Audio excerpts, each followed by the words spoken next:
Hey everyone, Tony D and Little Joan here with an early hot take. Critical race theory has been banned by Donald Trump in the upper echelons of government agencies. I think in particular, this was the FBI or like the DHS, something like that, which is an amazing announcement because, and quite frankly, he should ban it outright through all government agencies. What is critical race theory? Well, have you ever heard of phrenology? Right? Phrenology is sort of a quack science where they examine the bumps on your head and decide whether or not you're going to be a criminal. Critical race theory is not too far off from that. And much like phrenology, it's really, really racist. But it's racist coming from the left. And it kind of, and I'm broad stroking this, it is sort of like everything goes back to slavery. White people are the reason for the sins of the world, which are connected to slavery. Therefore, we have to tear down everything in order to rebuild it in a communist utopia, essentially. Now, it's not that direct or even that clear, but it's very race-based and, in my opinion, very racist and very stupid. It's probably dumber than gender studies, if you could believe that. Gender studies is on a similar path. You know, at least gender studies, well, you could say, well, you got to study the suffragettes, the women who fought for the right to vote, and a few other things. Yeah, but then you get into all this intersectional feminism, and it just quickly descends into people sitting around with their degrees pronouncing things that they concocted in their own brain. Critical race theory is the classic example of coming up with the conclusion and then running out to find evidence to support the conclusion, rather than studying things judiciously and figuring out what they actually mean. So it would be a little bit like, who's growing marijuana in your neighborhood, right? You're trying to determine that. The way to determine that is to drive around and examine everybody's property and see where the marijuana plants are. And when you find them, who's tending to them, right? That would be the way to figure out who's growing pot in your town. Critical race theory says, I know who's growing pot in the town. They pick an address, say it's your house. Now they collect evidence connecting you to the pot farm wherever it is. Even if it's in somebody else's yard, they're going to connect it back to you because they've already created the conclusion. They're just trying to shore it up with whatever evidence they can find. And that, in a nutshell, is sort of critical race theory. And it is very much like the wacky theories that the white supremacists would try to tout back in the day.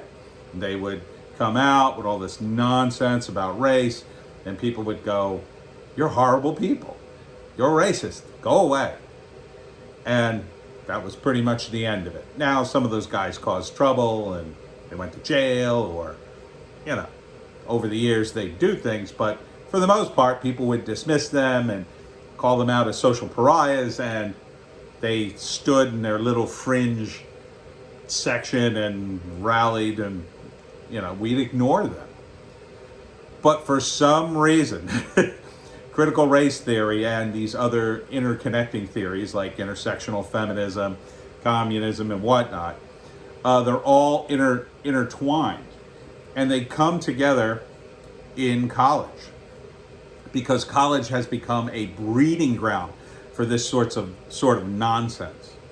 Now understand, and I'm a bit of a bookish guy, and I was in that world briefly, but understand what it is. It's people who are really bookish and academic, and they don't want to, they're shy and non-confrontational. They don't want a big confrontation. They want to read about stuff and know things. And most people in that realm are very nice people, or they want to be. But we've had a rash of people being arrested as Chinese, not spies, but sort of Chinese tools.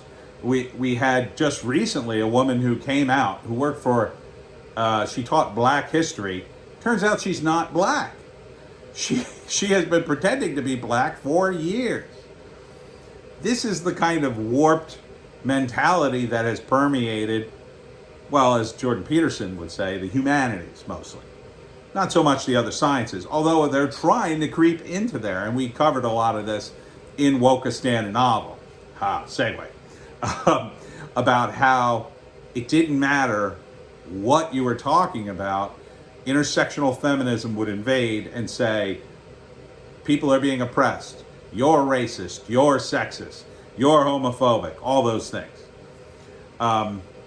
It's because, I think, people in academia are easily intimidated. They don't like confrontation. That's why they're book readers. That's why they learn things. They want to go off into a library and lose themselves in knowledge. And then, they'll come out and tell you about it. But if you go up to them and say, I have this theory. It's critical race theory. It's about how things are racist. And you were to say, well, not everything's racist, right? They would say, but that's my theory. Everything is racist. You could see that, surely, can't you? I mean, you're not racist, are you? And the bookish academic is going to go, no, I'm not. I'm merely inquiring for the scientific purposes of blah, blah, blah. But critical race theory doesn't really have a basis in science or history. It cobbles together events in order to prove its theory, which can't be proven and isn't proven, and while ignoring all sorts of things that contradict the theory. On top of the fact it's just divisive and intimidating and bullying. Remember when we used to teach people you shouldn't bully other people in school?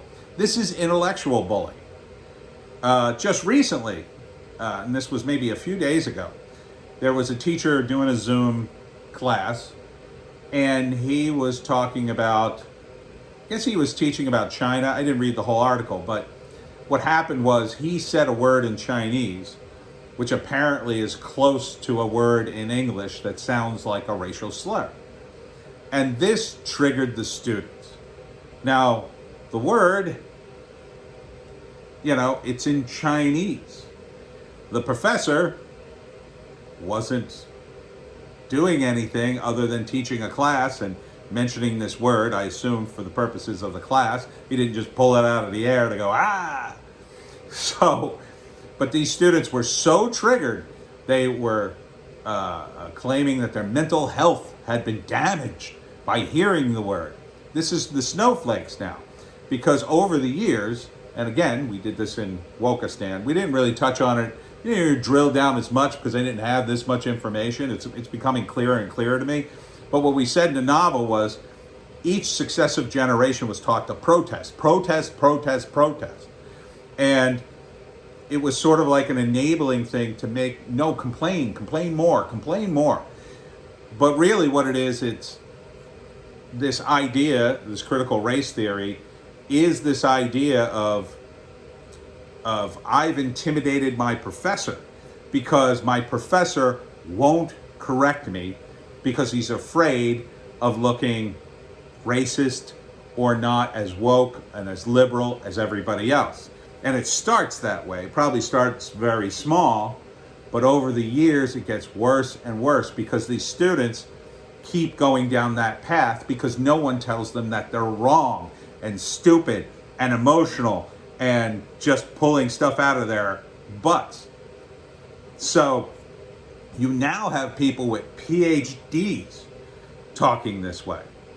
And again, Paul Joseph Watson yesterday did another brilliant video comparing the Marxists in this country with the Chinese purges. And one of the clips in the video, and you gotta see it, is an interview with a member of the Weather Underground, or a guy who was closely associated with them. And he was sitting around talking with grad students in USC or somewhere out in California back in the days of the Weather Underground, which would have been late 60s, early 70s. And they were talking about a real revolution. And he said to them, you know, what about the people who won't join up and be communist? You know, and they estimated there'd be something like, I don't know, 2% of the population who would be capitalist, and they absolutely would never turn to communism.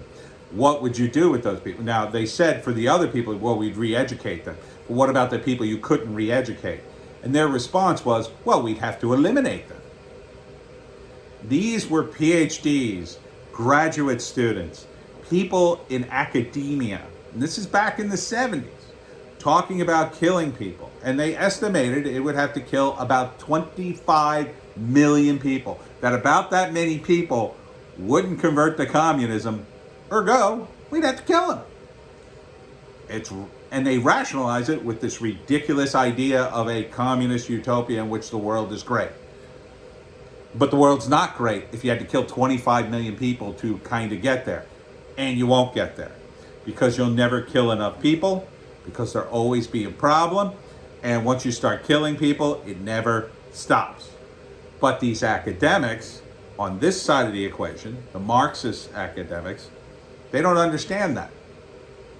They don't, because they, like all academics, they live in a world of books. And on paper, this stuff looks right to them. Ergo, they want to try it in the real world. It's so simple, they say. They can see it in their heads, on paper, if only people would listen. But they fail to account for all the variables. The number one being that humans are very unpredictable. I mean, who could have predicted 10 years ago we'd be in the midst of a communist insurrection in Portland? Maybe a handful of people in Portland, but probably no one sane in the United States. They would have said, "What are you out of your mind? Who, communist? Where are communists? That's crazy." But yet, here we are. And this critical race theory is a portion of that. It drives this sort of thinking. It drives partly BLM, their kind of thinking. And it's going to be tough to root that out of the colleges. It will be. But this is a great first step that Trump has taken, getting it out of the government, because the government does fund a lot of these colleges. And I think what we're building to down the road, and I'm not the first person to say this, but that Trump will go to these colleges and say, you cannot teach communism, or I wouldn't say communism. You cannot teach people to become, traitorous insurrectionists, or if you do, we're not going to give you any money. And that maybe they'll just do what Jordan Peterson said, which is cut these colleges off the funds so they go back to the way they were. And the way they were, and we're talking prior to the 60s, is colleges were a place where if you went to college, and it was very rare you could afford it, unless you worked very, very hard, although some people went to college and worked when college was cheaper. And when you got out of college, if you had a college degree, you were considered a very learned person and someone that people wanted to hire. We need to go back to that, because this idea of all these Mick degrees, get it? McDonald's Mick degrees. People have these ridiculous degrees in things nobody cares about, or things like critical race theory, gender studies, and other nonsense that don't have any real world applications unless you're trying to transform society into a Marxist utopia, which can never happen. So kudos to Trump. Another victory.